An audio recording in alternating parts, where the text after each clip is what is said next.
Hai teman-teman, apa kabar? Perkenalkan, nama saya Siti Fatimah. Saya kelas 6, saya bersekolah di SDN Pangadilan 5 Bogor. Saya dan teman-teman dari Taman Asuhan Qurratun Nada. Pada kesempatan kali ini, saya akan membawakan cerita. Sebelum saya memulai cerita, saya mempunyai pantun buat kalian. Buah semangka, buah kedong-dong, semangat dong, sekali lagi ya. Hai teman-teman. Nah, kalian udah pada semangat? Mari saya mulai ya. Saya membawakan cerita ini tentang Peri Pipit Tembem. Wah, kita semua diundang berpesta ke istana. Asik, seru Peri Papaci sambil berputar-putar seraya memamerkan jubah barunya yang berwarna-warni. Kerajaan peri sedang bersuka cita. Panen anggur musim ini melimpah ruah. Raja Cinciripit mengundang semua penghuni kerajaan peri untuk berpesta di istana. Semuanya tanpa terkecuali. Peri Papaci masih saja berteriak kegirangan.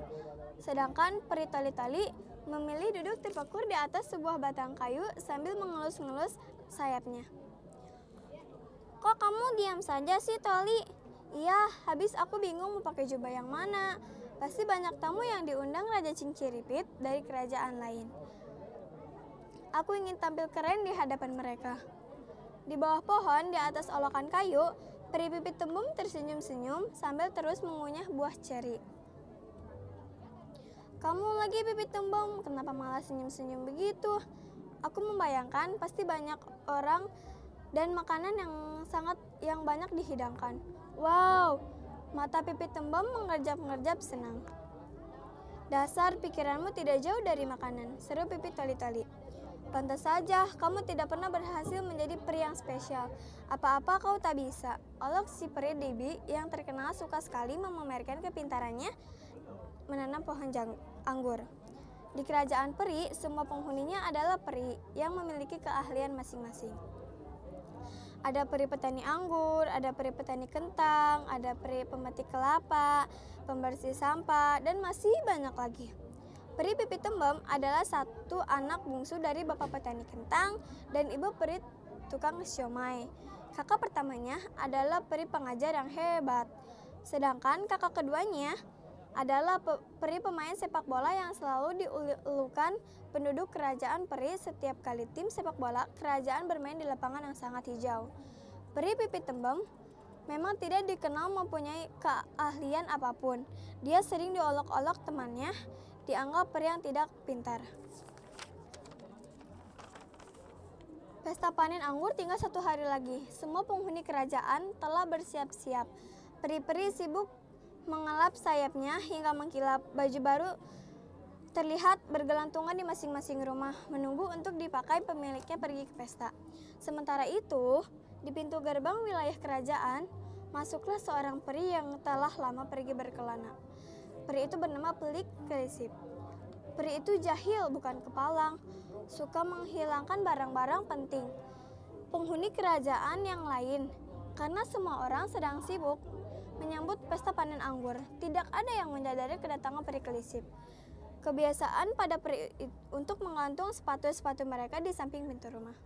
Karena sibuk mengurusi hal lainnya, Peri Kelisip dengan mudah menukar-nukar sepatu dari rumah yang satu ke rumah yang lain.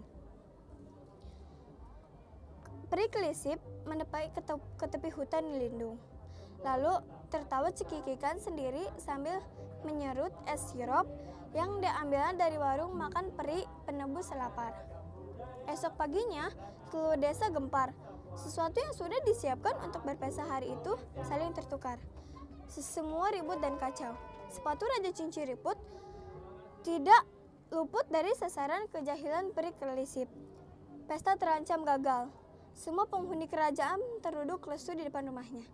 Mereka sudah lelah, capek mencari sepatu mereka berada. Peri Toli-Toli, Peri Pipit Tembem mendekati Peri Toli-Toli yang berusaha keras menahan agar tidak menangis. Sepatu miliknya masih baru dan belum pernah dipakai. Rasanya sedih sekali melihat sepatu usang yang kini berada di gantungan samping pintu. Peri, kamu bisa bantu aku? Bantu apa, Pipit Tembem? Kamu tidak lihat aku lagi sedih begini? Aku berjanji aku akan membantumu mencari sepatumu yang hilang. Tapi bagaimana bisa? Jangan bercanda kamu Pipi Tembem. Peri Toli-Toli kesal sekali. Tapi ketika Peri Pipi Tembem berbisik di telinganya, mata Peri Toli-Toli membeliak. Hah, sungguh keterlaluan sekali dia. Peri Toli-Toli mengikuti Peri Pipi Tembem dengan tergesa-gesa menuju lapangan kerajaan. Baiklah Toli-Toli, segera umumkan ke penghuni kerajaan. Wahai semua penghuni kerajaan, Peri Toli-Toli mengeluarkan kemampuannya untuk mengeraskan suara hingga dapat didengar di segala penjurusan kerajaan. Aku akan mengumumkan bagaimana cara kalian agar bisa menemukan semua sepatu yang saling tertukar. Semua peri berduyun-duyun ke lapangan. Mereka penasaran bagaimana cara Peri Toli-Toli dapat menolong mereka mengembalikan sepatu mereka yang saling tertukar dengan cepat. Padahal sebentar lagi pesta panen anggur akan dimulai.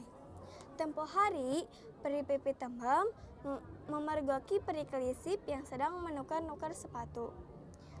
Untung saja dia teliti dan cekatan mencatat semua perbuatan Peri Kelisip. Semua peri menarik nafas lega. Beberapa dari mereka menyerukan nama Peri Pipi Tembem. Perhatian, tolong diam dulu. Sekarang peri yang aku panggil harap maju ke depan, lalu menukarkan sepatunya dengan peri yang aku sebutkan berikutnya. Satu demi satu peri-peri saling menukarkan sepatunya. Dan akhirnya selesai sudah.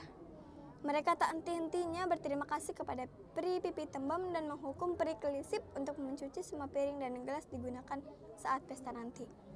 Raja Cinciripit memasuki aula kerajaan. Pesta panen anggur telah dimulai. Semua peri bergembira. Aham, Raja Cinciripit tiba-tiba berdiri di mimbar aula. Rakyatku semua, pesta ini tidak akan terjadi tanpa pertolongan dari seseorang peri yang pintar dan baik hati. Semua peri mendengar pidato Raja Cinciripit dengan seksama.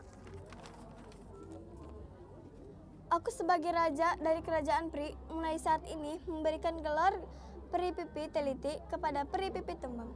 Peri Pipi Tembem mendekati mimbar diiringi riuh tepuk tangan. Pipi Tembem tidak lagi dipandang remeh teman-temannya. Dia juga tak lantas menjadi sombong. Dengan gelar yang baru saja didapatkan dari Paduka Raja, pesta pun berlangsung meriah. Semua peri bergembira. Nah, teman-teman, kita ada pesan moral dari cerita ini, yaitu ternyata Peri Pipi Tembem itu tidak jahat, yang jahat itu Peri Kelisip. Setiap anak itu pasti juara dan mempunyai kelebihan. Saya juga mendapat kelebihan dan kamu juga mendapat kelebihan. Nah, jadi janganlah menjadi orang yang sombong. Sekian dari Siti. Assalamualaikum warahmatullahi wabarakatuh. Dah.